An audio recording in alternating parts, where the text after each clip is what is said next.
Hello guys, welcome to my YouTube channel.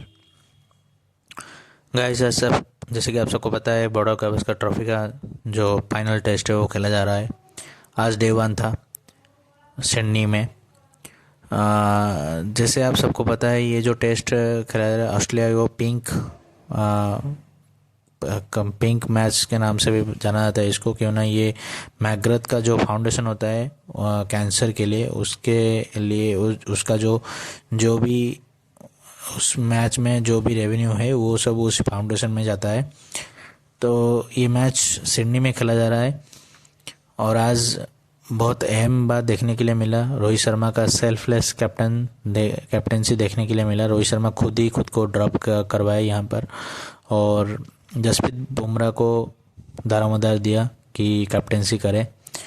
और जैसे कि आप सबको पता है, जसप्रीत बुमराह पहले जब कैप्टनसी कर रहा था पर्थ में, तो इंडिया एक अच्छा मैच विन करा था वहाँ पर।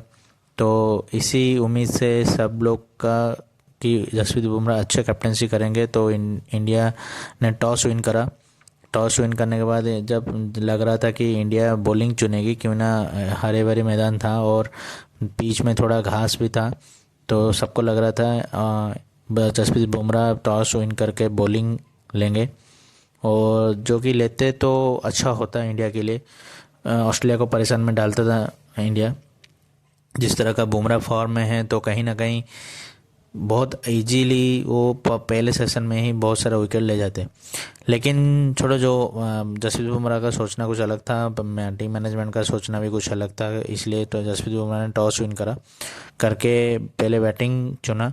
बैटिंग चुनने के बाद जैसे सबको पता था कि केएल राहुल और यशस्वी जायसवाल आएंगे बैटिंग करने के लिए, और उसी तरह केएल राहुल और यशस्वी जायसवाल आए बैटिंग में।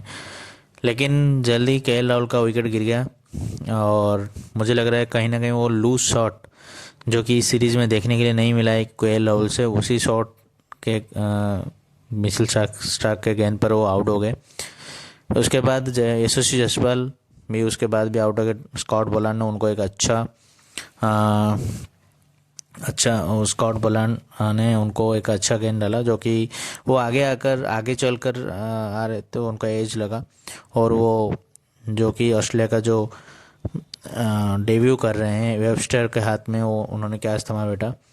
फिर अच्छा चल रहा था, लेकिन सुमन गिल लॉन्च से पहले गेंद में ही आउट हो गए। यहाँ देखने वाला चीज़ ये था कि सुमन गिल जो कि अच्छे लय में दिख रहे थे, अच्छा रन भी बना चुके थे और 64 गेंद भी खेल चुके थे।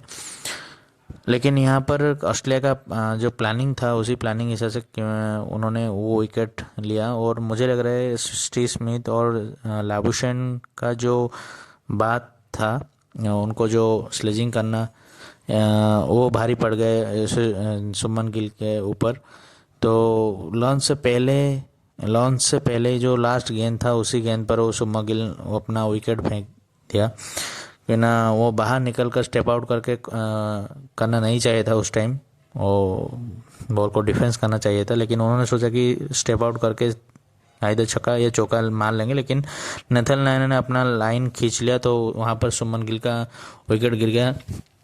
लंच के बाद कोहली उसी तरह का फिफ्थ स्टंप में उसी तरह का उनका जो पहले जिस तरह डिस्मिसल था उस तरह ही आउट हो गए।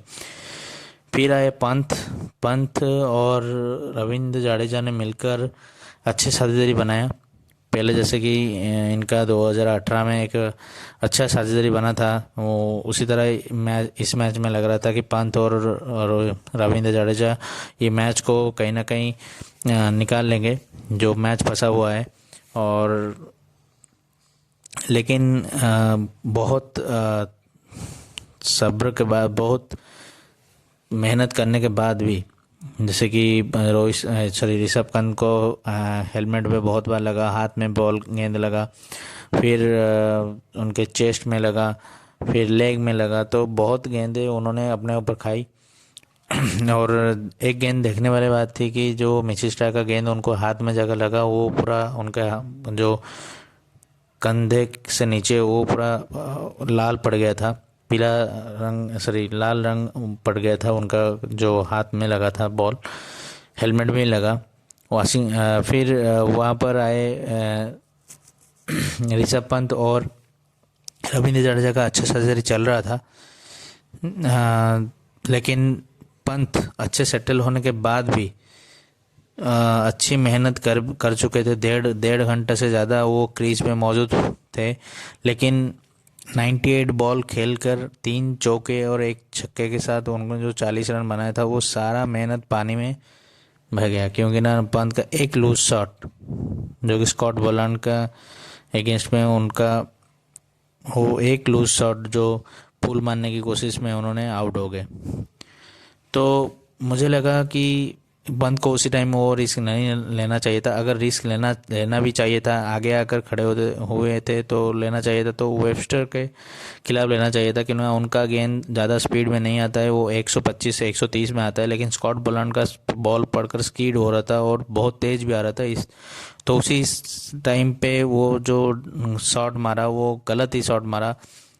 शॉट का जो चयन करा वो गलत था, लेकिन उन्होंने कहीं ना कहीं वो जो सारी मेहनत करी थी अपने जो बैटिंग में, तो उसने वो गवा दिया। वहाँ से मोमेंटम चेंज हुआ।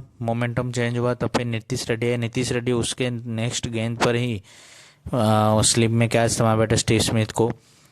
फिर 2 गेंद में 2 आउट होने के बाद वाशिंगटन सुंदर आए। वाशिंगटन सुंदर ने कुछ गेंदे खेलने के बाद वो रविंद्र जडेजा आउट हो गए। जडेजा आउट होने के बाद फिर आए प्रसिद्ध कृष्णा और बुमराह। जडेजा भी अच्छे दिख रहे थे लय में। जडेजा भी 95 गेंद खेल चुके थे, लेकिन उन्होंने 26 रन बनाए थे। मिचेल स्टार्क का एक अच्छा गेंद जो कि जडेजा का जो पैर था वो आगे नहीं आया, अक्रॉस दी शॉट खेलने के लिए गए तो वो आउट हो गए, एलबीडब्ल्यू आउट हुए। आउट होने के बाद तुरंत प्रसिद्ध कृष्णा आए जो कि वाशिंगटन सुंदर के साथ बैटिंग करने के लिए, लेकिन वाशिंगटन सुंदर भी अच्छा खेला था, लेकिन पैट कमिंस का एक अच्छी गेंद उनको मतलब वो शॉट मारने वाला था। जैसे कि पिछले मैच में हम लोग देखे कि वो जो स्निकोमीटर में आवाज़ नहीं था, फिर भी यशस्वी जायसवाल को आउट दिया गया। इस तरह वाशिंगटन सुंदर को बॉल दिखा कि बॉल थोड़ी सी नीचे जा रही थी, हम लोग को दिखा पहले जो हम लोग कैमरा में देखे, लेकिन स्निकोमीटर में आवाज़ आ रही थी जब बॉल पास कर रही थी ग्लोव्स के नीचे से। तो वाशिंगटन सुंदर को वो कहीं ना कहीं वो बैट्समैन के विथ जाना चाहिए वो डिसीजन, लेकिन बैट्समैन के अगेंस्ट में चला गया वो डिसीजन। तो इसी वजह से मुझे लग रहा है वाशिंगटन सुंदर का जो डिसीजन था वो थोड़ा कंट्रोवर्सी वाला डिसीजन था, जैसे पिछले मैच में हुआ था। तो फिर प्रसिद्ध कृष्णा आए बैटिंग करने के लिए। प्रसिद्ध कृष्णा बैटिंग करने के बाद उन्होंने एक अच्छा साझेदारी निभाया बुमराह के साथ। बुमराह ने अच्छा कैप्टेंसी पारी खेला। यहाँ पर बुमराह ने तीन चौके के साथ एक छक्के के साथ 22 रन बनाया। मोहम्मद सिराज के साथ भी पार्टनरशिप बनाया, और जो लास्ट साझेदारी थी मोहम्मद सिराज की, तो उसमें तो उन्होंने 30 रन से ज़्यादा वो जो साझेदारी जोड़ा, 30 रन से ज़्यादा नहीं, प्रसिद्ध कृष्णा और सिराज और बुमराह के बीच में जो 37 दोनों मिलाकर जो 20 रन और 17 रन का जो पार्टनरशिप बना, वो इंडिया को 185 रन तक पहुंचा चुका था। नहीं तो एक टाइम लगता था कि इंडिया 150 में ही ऑल आउट हो जाएगी, लेकिन इंडिया 185 में ऑल आउट हो गया। लेकिन इससे पहले मैं एक पॉइंट छोड़ गया हूँ बोलने के लिए। जो कोहली आए थे पहले बैटिंग करने के लिए इस मैच में, और एक बात देखने के लिए मिला हमें कि कोहली जब बैटिंग करने के लिए आए थे तो पहले गेंद पर ही आउट हो गए थे। क्यों ना वो जब स्टीव स्मिथ के हाथ में बॉल गया तो थर्ड अंपायर के पास जब रेफर किया गया तो देखने के लिए मिला कि जो स्टीव स्मिथ के हाथ में जो बॉल था वो ग्राउंड में लगकर फिर लाबुशान कैच पकड़े थे। तो इसी वजह से वहाँ पर नॉट आउट दिया गया था। कोहली का जो डिसीजन है तो जैसे कि कोहली का ये लॉक था, लेकिन उसी जो लॉक को वो ज़्यादा टाइम नहीं रख पाए, तो तो एक डिसीजन देखने के लिए मिला जो कि इंडिया के फॉर्म में गया, जो कि ऑस्ट्रेलिया का जो क्राउड सोच रहे हैं कि ये आउट था, लेकिन वो कोहली को आउट नहीं दिया गया, और इंडिया का जो क्राउड थे वो सोच रहे थे कि ये तो नॉट आउट है। तो एक डिसीजन, थर्ड अंपायर का जो डिसीजन था वो इंडिया के फॉर्म में गया, लेकिन और एक डिसीजन जो था जो कि वाशिंगटन सुंदर का, वो इंडिया के अगेंस्ट में गया। तो ये इस तरह इंडिया ने 185 रन बनाकर ऑल आउट हो गई, जो कि 72 ओवर ही खेल पाई। लेकिन आज और एक बात देखने के लिए मिला कि स्टार्ट अच्छा तो नहीं था, लेकिन इंडिया का जो रन रेट था वो 3 से नीचे था। तो ये सबसे अच्छी बात नहीं थी इंडिया की, क्यों ना 72 ओवर खेलने के बाद 150 रन, ये तो कम पड़ रहे थे। लेकिन अगर 3 से ज़्यादा अगर होता या फिर 4 रन के आसपास होता तो इंडिया 200 रन इजीली क्रॉस कर चुका था, कर चुका पाता कर कर पाता, सॉरी, कर पाता। लेकिन छोड़िए वो, तो इंडिया तो ऑल आउट हो गई। फिर ऑस्ट्रेलिया का जब पारी आई, ऑस्ट्रेलिया नहीं चाहती थी कि उनका पारी आए, लेकिन ऑस्ट्रेलिया का जब पारी आया तो उन्होंने देखा 2 ओवर उन्होंने अच्छा खेल खेल लिया था। 2 ओवर 5 दो, मतलब लास्ट 3 ओवर का पहले गेंद तक, लास्ट गेंद तक उन्होंने अच्छा खेल लिया था। लेकिन इसमें आया कंट्रोवर्सी, कंट्रोवर्सी तो नहीं बोला जाएगी, गर्मा गर्म माहौल बन गया, क्योंकि ना जब वो बैटिंग करने के लिए आए, सॉरी, उस्मान ख्वाजा चाह रहे थे कि बैटिंग बैटिंग में जितना लेट करेंगे, लेट करने के बाद उनका, वो चाहते थे कि लेट करने के बाद उनका और ओवर नहीं डाल पाएगा इंडिया। लेकिन यहाँ पर हुआ ये कि जसप्रीत बुमराह को उन्होंने बोला कि रुकने के लिए, लेकिन वहाँ पर शाम कॉन्स्टेंस ने आकर बुमराह को कुछ बोला कि फिर बुमराह ने शाम कॉन्स्टेंस को कुछ बोला।